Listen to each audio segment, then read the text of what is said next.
gauge transformation. So this operator S is a combination of these two operators now.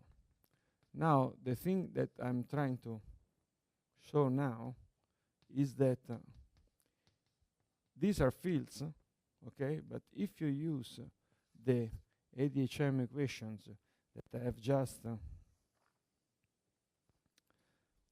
just discussed in the past lecture, what you can do is to infer what is the action of these objects on the moduli of the moduli of the theory. Okay, so how do you do this? Okay, you start taking this ADHM equation, okay, and having this operator act on it. Okay, so this gives this equation here, clearly equal to 0. And the solution of this equation is simply this one, okay?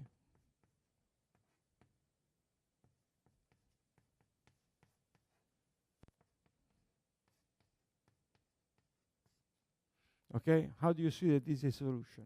I mean, the simplest thing you can do is just to take this stuff and plug it in here, okay? So if you take this result and you plug it in here, you really can verify that this is true. Okay, so this is the solution of this equation.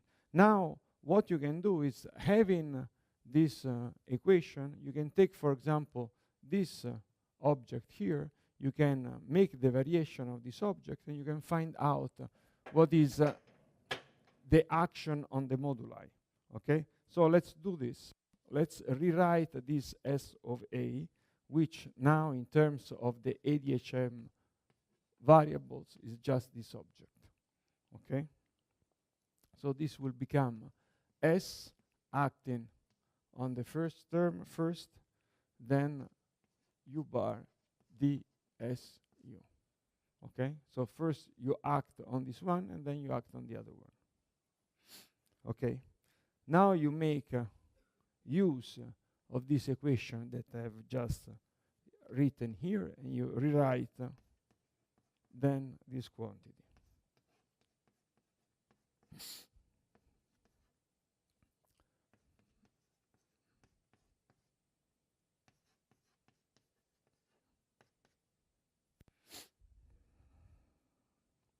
No, actually, you can put. So what I've done, I've just substituted what I found before. S dagger U, and then plus U dagger S U. And then you have to put parentheses plus U dagger U, and there is a parenthesis here. Okay, so what I've done is just substituted these objects, okay, inside here. I mean, I cannot go too slow because otherwise I will never get to the point, okay? And if you do this, okay, how can I make it simpler? There is not much. I mean, you have to go through the entire question, okay? So what you do, you rewrite this like U bar S delta F D delta bar, which is the first term over there, okay? This minus D delta F S delta dagger, okay? Then you close and you put a U here, okay? Minus U bar S U, U bar D U, plus U bar D U, U bar S U, plus D U bar S U. Okay, now what is this thing that I've just written? Okay, you have to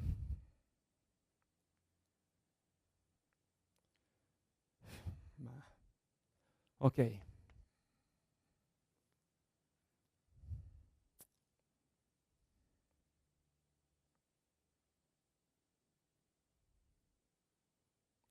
Okay, you can leave this object the way it is, okay, and you can recognize that in these terms here are nothing else than the covariant derivative. So this object is just like this, okay, because we have seen that the action of this D is just D, which is this term, and this is the commutator, okay, of the two things. Okay.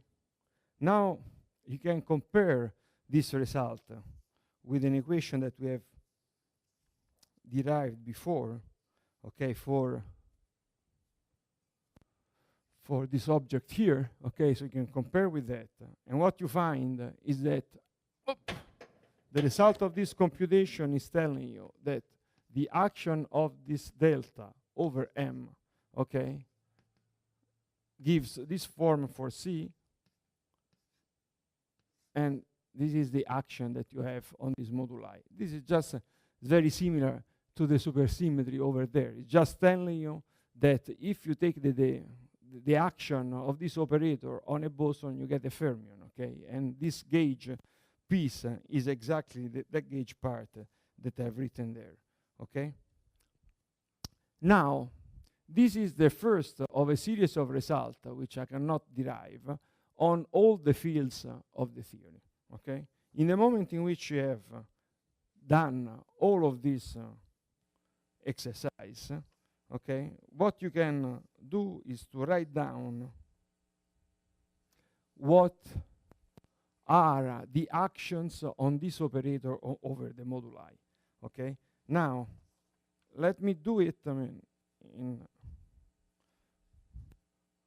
this delta, let me write it like mu and A, for example, and this M, okay, I write it like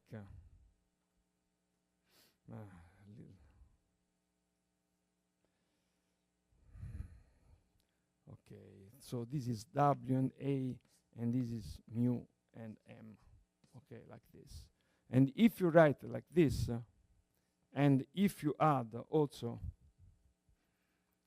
a pair of multipliers in order to enforce the ADHM constraint which I discussed last time, you get to a set of equations which is of this form, okay?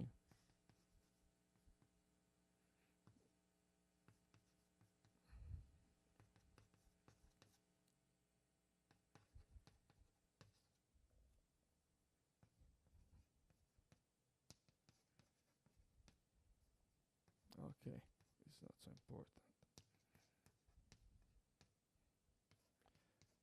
These are multipliers. These objects which are adding now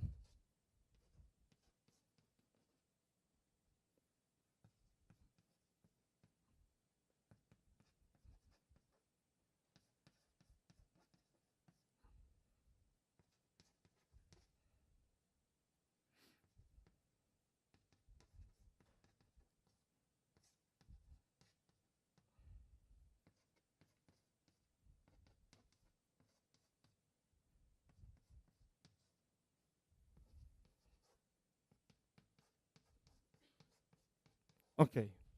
So what are all of these objects here? This A and M and A and W and mu are exactly the objects which appear here in this equation, okay?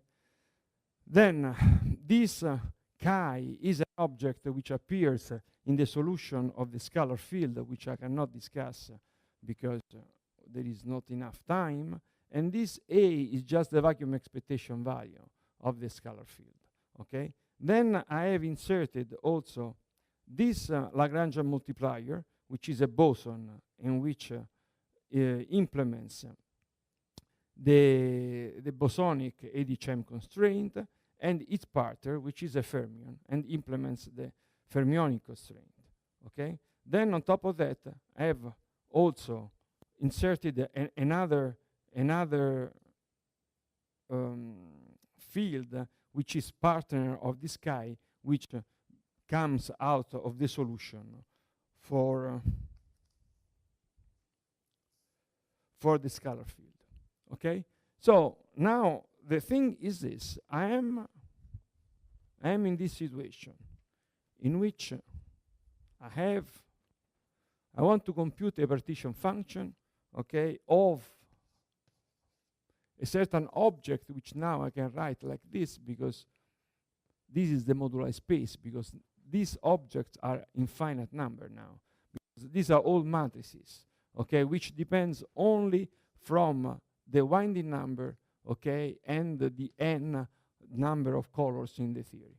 Okay, so you are in this situation. You want to compute this object here, where M is the moduli space, which now is finite. Okay, the action can be also written in terms only of this moduli, and you want to perform this integral. Okay, you know that both the measure, okay, this is called S, I called it S. Both the measure and the action can be written in terms of this S field like this. Okay? So this is the S of something. So this entire thing is just can be computed at the boundary of the moduli space. Okay, so let's call the boundary of moduli space like this. And this will be a form which is a complex form. Now the problem is that the boundary of the moduli space is an object which contains singularities. Okay, and the reason why it contains singularities can be seen very, very easily. Okay, let's take, we do it quickly, otherwise, let's take one of those equations which I write before.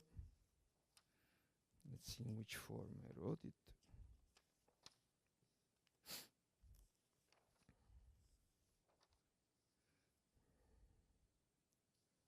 Okay.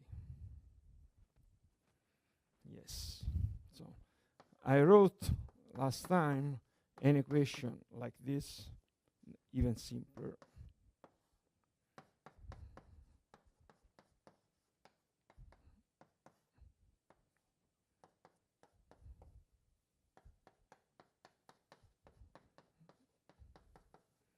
And B1, B2 plus ij equal to 0.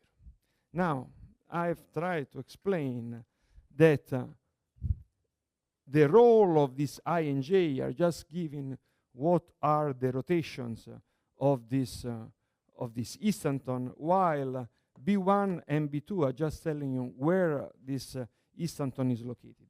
So these are, in a certain sense, let's take, for example, f squared.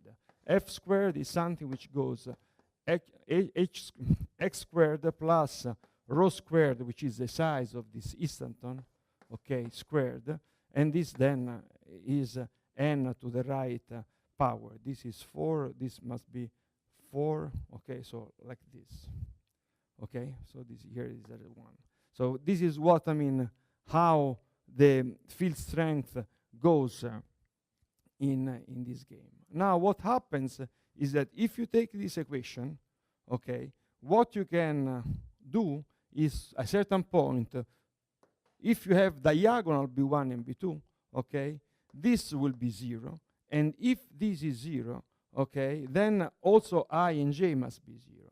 And this means that the radii go to 0. When the radii go to 0, this object becomes a distribution like a Dirac delta. Okay, so these are the singularities of the instantons. These are objects that you have to treat in one way or another. Okay, so this approach, okay, fails if you do it, I mean, in this straightforward way. So you have to do a change. What is the change? The change is to take your partition function, okay, and impose a symmetry on this partition function, which is a regulator, okay? And this is the procedure which leads to equivariant cohomology. Instead of having a certain cohomology, you have the equivariant cohomology, which is an enlarged cohomology in which you have an extra symmetry, and then at the end of the game, you send this symmetry to 0. Okay? So let me now briefly state what is the localization theorem which applies to this equivariant cohomology. Okay? Yes, absolutely.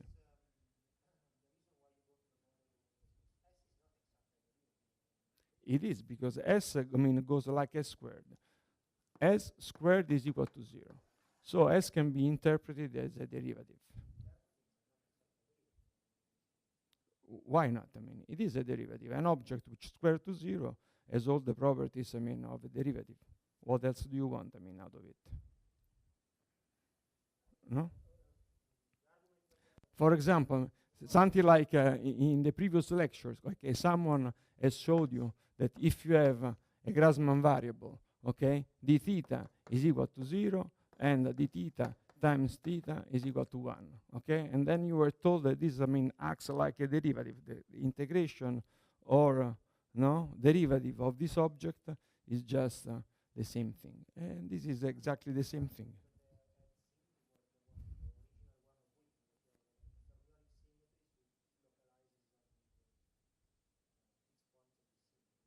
Okay, but now we have to, we have to go through this argument. In order to localize, you have to have an extra symmetry. Now I'll show you what does it mean to localize, how to find, this vector field and the solutions of this vector field. Now, as of this point, this is just a simple derivative, okay? The cohomology of a simple derivative is not enough to solve this problem, because you have these singularities. You don't know how to deal with these singularities, because you go to the boundary, okay? So you have an object that you have to compute at the boundary. But then at the boundary there is infinity. And what do? You are stuck. If you plug infinity inside this form, you get a result which is nonsense. Okay? So you have to do something else. So now I'm showing you what is this something else. That is, instead of taking derivatives, you have to take a different concept of derivative, okay? Which is what I'm trying to explain now. Okay, so let's do this.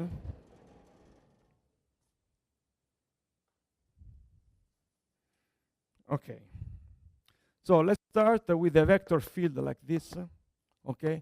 Then I will take examples, so also the notation will become something like clearer, okay? So here you have a vector field in which you have a certain number of coordinates, okay? And there are parameters of a certain symmetry. Now we do examples and then everything will be simpler, okay?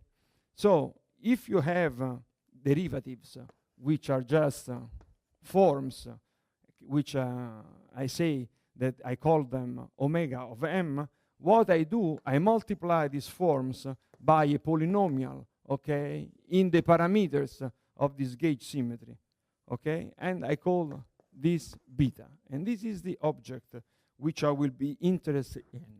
Now, for this beta, there is a peculiar grading. That is, if you have a derivative like d, okay, and you have a form, let's say a one form, and you act on this one form, what you get is a two form, okay, and so on and so forth, okay. Now I want to show you that there is another possible grading, okay, which has to apply to the combination of forms with objects which belong to a certain symmetry group, okay.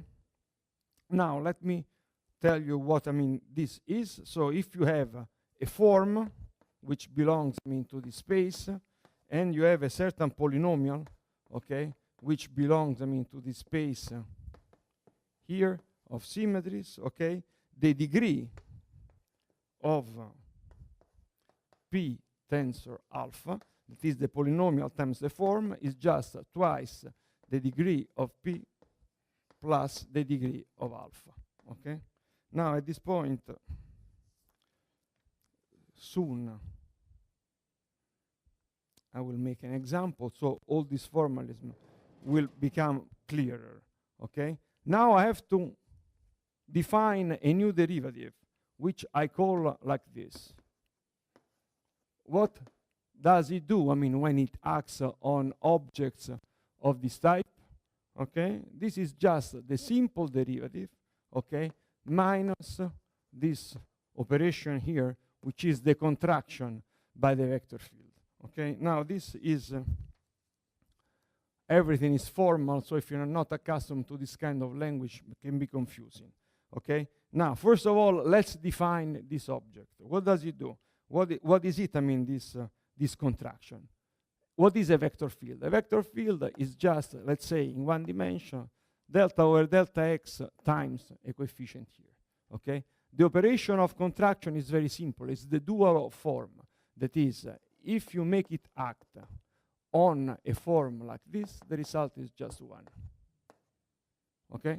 So this is this operation of contraction, okay? So this is the operation of I dx on dx.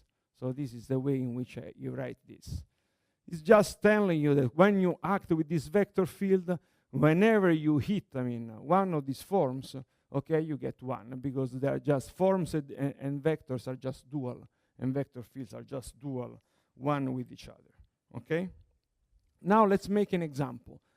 So an example would be even simpler, okay? I have this situation.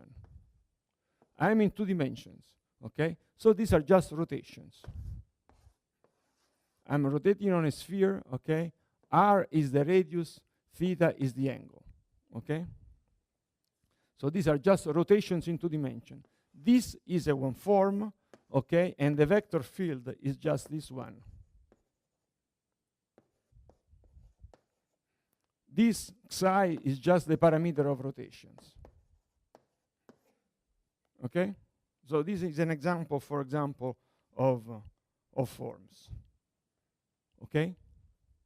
And what you can compute, what you can see,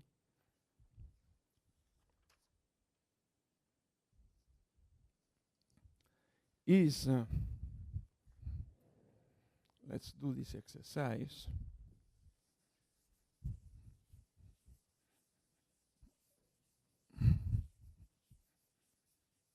Let's do this exercise.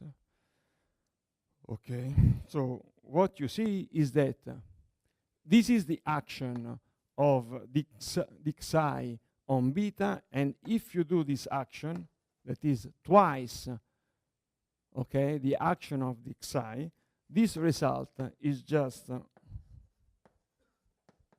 this object here, which is the Lie derivative, okay? And now let's make an example of this. Okay, let's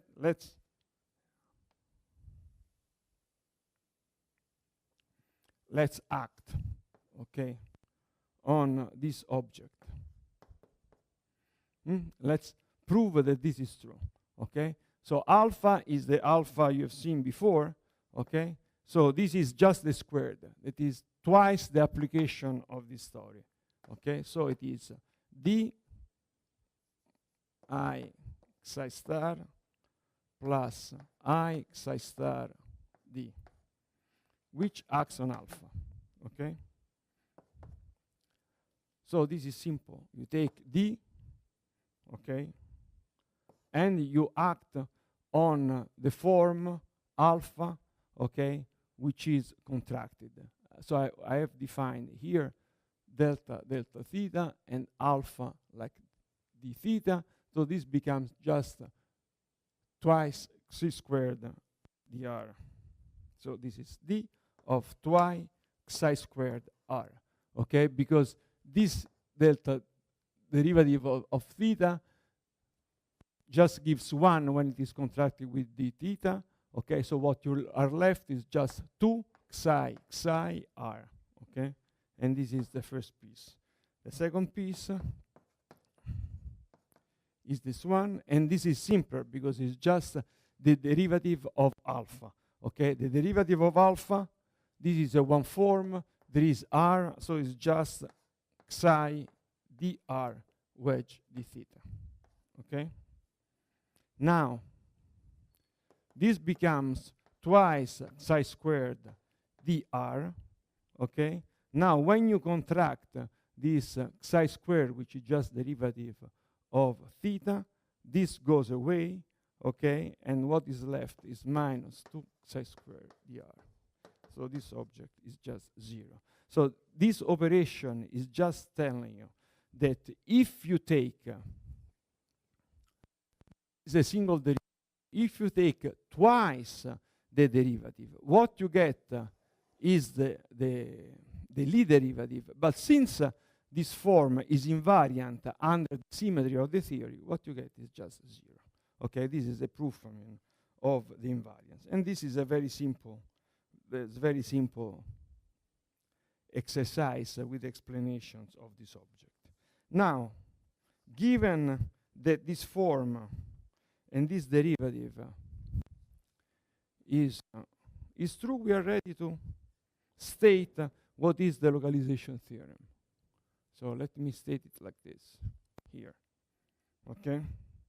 So if you have the integral over a certain space of a form which is an equivariant form, which on top of that is closed, that is, makes 0 under the action of this dxi squared, okay, the result of this integral is just 2 pi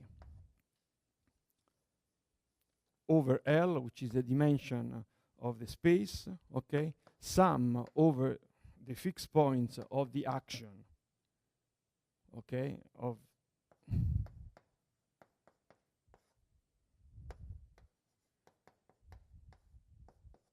okay, so this is the action. Now, this LP is the tangent space to this space over here, okay, and this alpha P is the zero form part.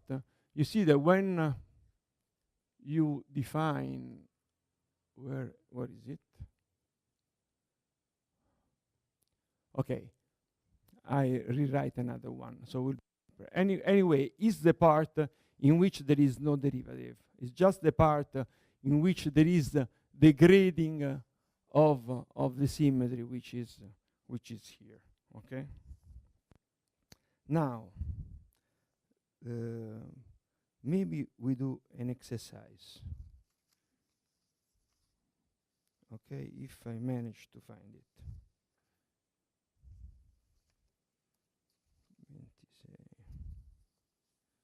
The exercise is a simple computation of an integral in this formalism. Okay.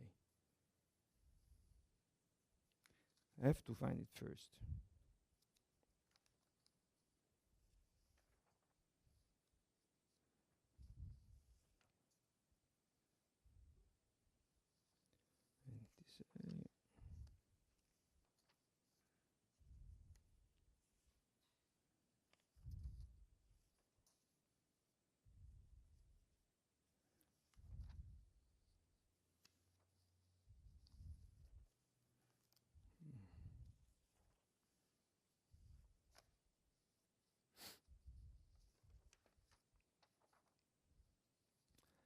Okay, let's do this exercise, an application of this formula. Okay, let's start with a certain vector field, which is epsilon y d dx minus x d dy. Okay, this is our vector field. These are just rotations in a plane xy. Okay, so this is our vector field. The form that I want to integrate is just minus a x squared plus y squared dx wedge dy. Okay? So what I'm just saying, I want to perform this integration of this form. Okay? And I know that I have this symmetry that I want to impose on my theory. So the first thing I have to do is to modify this form and to put it in the form that it's written here, that is like a certain form plus a polynomial, okay? just to up this polynomial in terms of this rotation. Okay, so how do I equivariantize this object? I have to make it equivariant, okay? Equivariant means that I have to transform it in such a way that it makes sense to act with this derivative over here, okay? Good. So,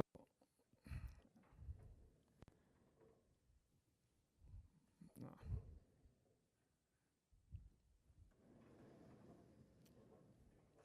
Okay. So the solution to this problem is simple. It's just e to the minus ax squared plus y squared dx wedge dy minus epsilon over 2a e to the minus ax squared plus y squared. Okay?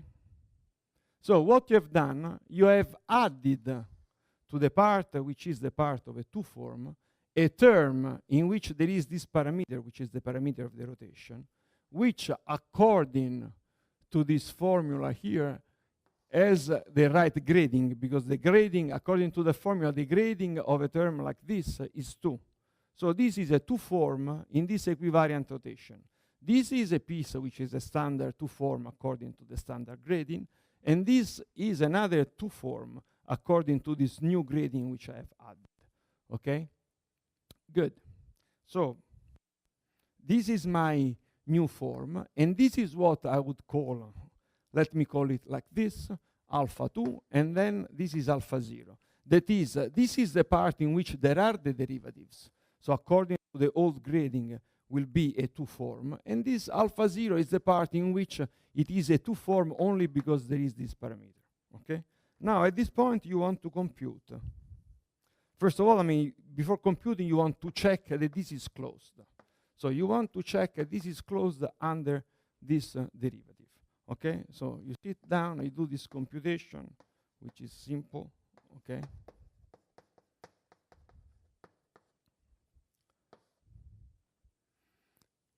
You have to take the derivative of this object. So this is minus 2 ax dx minus 2 ay dy. Okay? This is the d alpha part, and then you have minus ax squared plus y squared epsilon y dy plus x dx. This is the part, okay? And the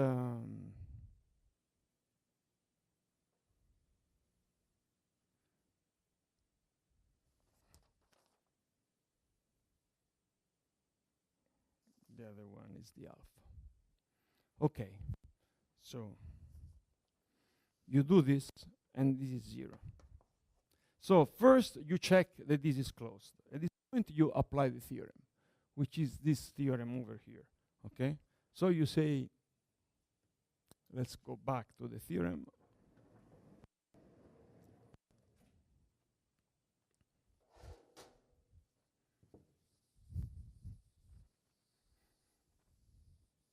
Once I've checked that this is closed, okay, what I can do is to, in my case, this thing.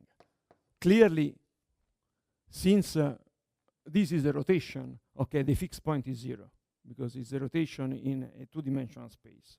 So x and y are 0.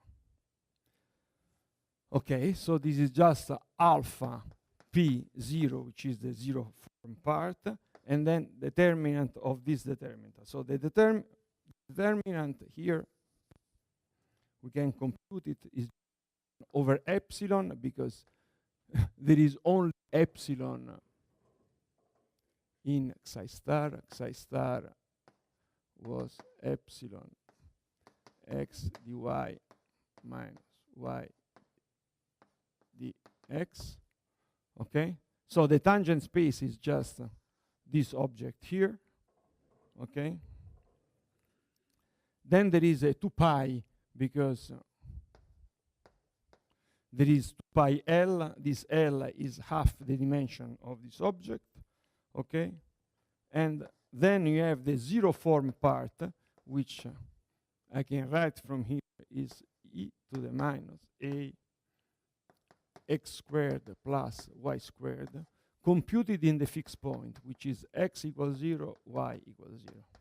So the result of this computation is pi over a minus a, with the plus, not with the minus. Now, this form, though, is enough that you can do the integral right away. So if you don't want to do all of this business, okay, and you want just to integrate this form, this is simple, okay? This is just minus a x squared plus y squared dx wedge y, okay? You go to spherical coordinate, okay? This becomes like this, d theta, okay? This is just 1/2 dr squared, okay? And then it's clear what becomes. This is pi over a, okay? So what I've done here is I've taken a form, I have integrated, I have obtained this result, and then I've done something which is more complicated. Taken the same form, made it equivariant, used the localization theorem, and you get the same result. This is just an exercise to show how to use this stuff. Now, this is the end of this part, because at this point, what you have to do is simple. You have just to interpret this object here as the vector field. This vector field psi, okay, now can be found out of these equations that I have written over there. So let me, okay, so what is the vector field? I can put it.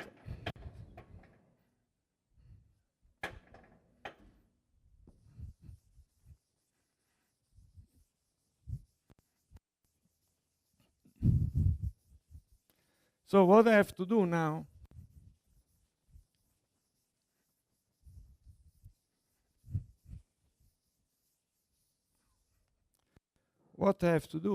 is just to make this is the form that I was writing before, which is this alpha. So this plays the role of this form. So the first thing I have to do is to make it equivariant. Make it equivariant is to add, a certain symmetry. The symmetry, which is the simplest symmetry to add, is the symmetry of a torus, okay, which is a u1 squared, okay? Just two rotations. As here, we have taken a field which is a rotation in the xy plane, okay? Since now we are in 4 dimensions, there is an xy plane and there is a zt plane, okay? This is the first rotation and this is the second rotation, okay? So I take, this is why this is a torus. So I take these two rotations, okay? And I make my object invariant under this new rotation, okay? So what happens is that these equations are slightly modified by the presence of this rotation. What is this modification? This is simple. Okay, what I have to do is here I have to add a certain object like this. Okay, let me rewrite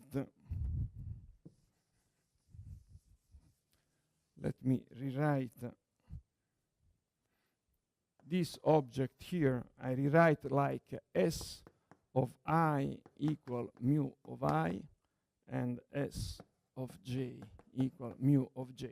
What I've done is just I've taken this W alpha dot. This W alpha dot is nothing but this object here, okay? And I've rewritten this term like this. So here I have then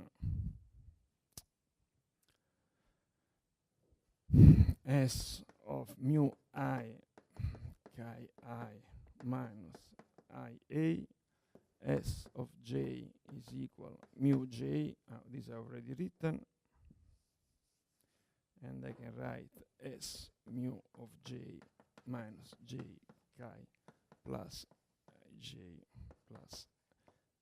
Okay, now you see, if you do this, you have to add, I mean, a term like this here, and also when it comes to these objects, which I rewrite in terms of the quantity that I have introduced before, B1 and B2, okay, what you get is the same term becomes this one, and then you add something like this, okay, and then the rest is the same. So the effect of making this equivariant is the effect of seeing how this object rotate under this symmetry. Now it is easy to see, but now we don't have time. Okay, the ADHM equations, okay, clearly are invariant, okay,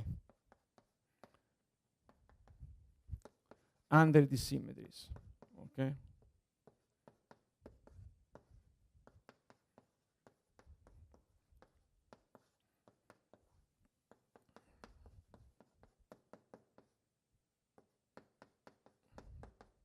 Okay, so this BL goes like I epsilon L BL, okay, and this is how you implement these rotations, which is this extra U1. Okay, so at this point you can write down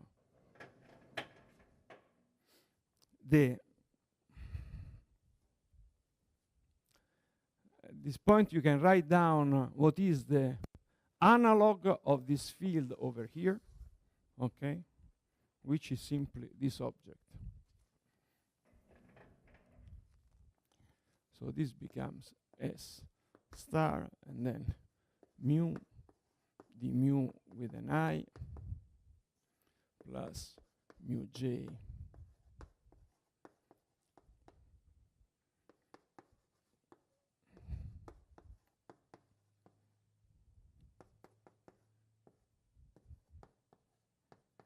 okay, and this is the part which is less interesting, okay.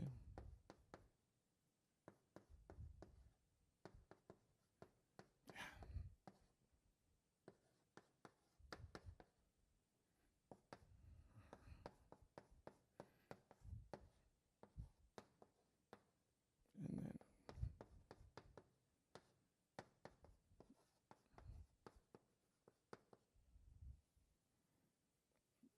plus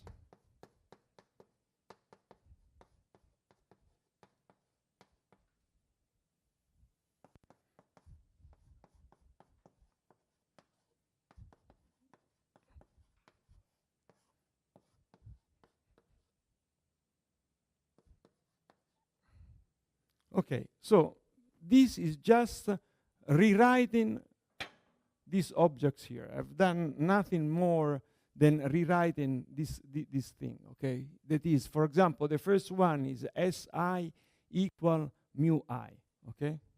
Which is the same of writing this object, okay? And so on and so forth. What are the coordinates x and y which appear here? Now are just the elements of the moduli space, which are the ADHM equation. So at this point, what you have to do is just to compute this determinant, which is the determinant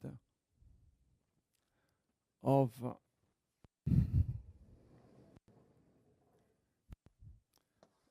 this object. Okay, so you can do this because it's simple. Because now the fixed points are just these ones. Yeah.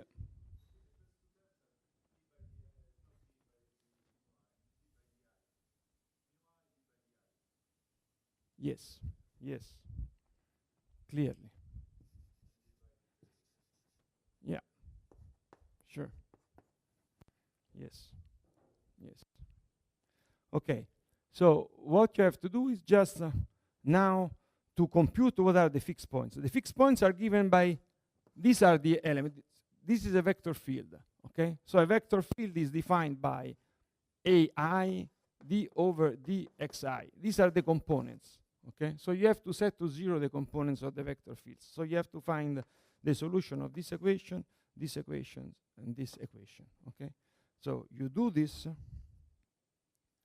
okay, and finally you get to the results that you want to achieve, which is you write the integral that we have erased before.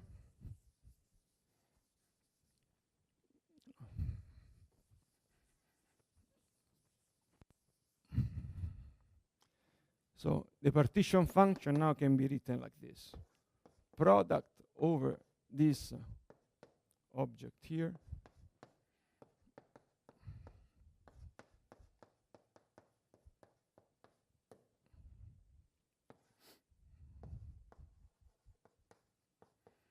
clearly now instead of determinant you have to put a super determinant, but this is a minor point. Okay. This goes from 1 to k, which are the elements of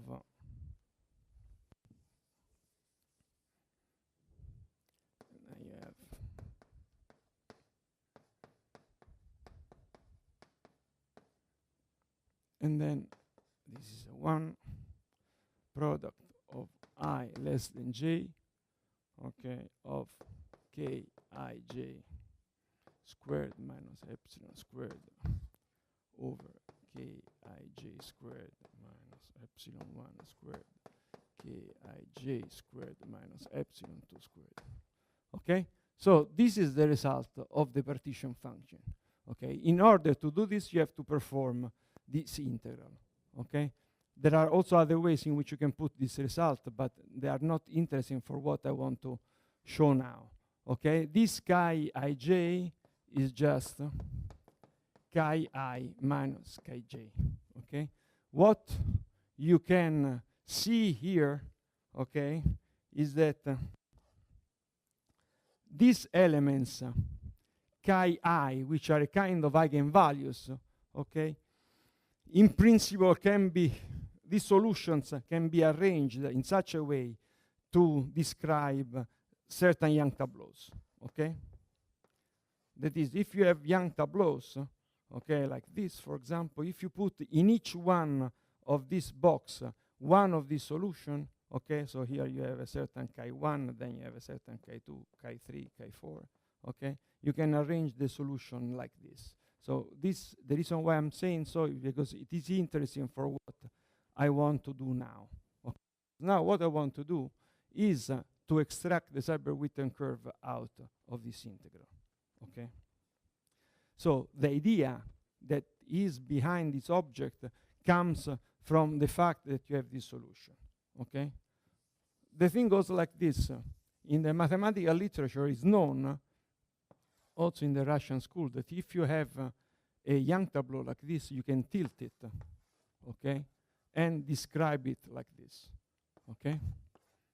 Now, if you send the size of each one of these box to 0, okay, what happens is that this line here just becomes a curve like this, okay? So in this limit, you find a curve. And this is what I'm showing now, okay? I'm just showing how to extract this curve out of this object. 11 minutes.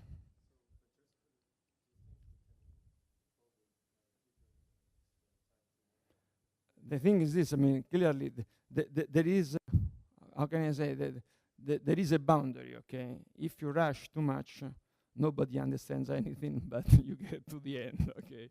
If you don't rush, you don't get to the end, so it's up to you. This computation is a computation which, if I do it in 10 minutes, I mean, I go very fast, okay?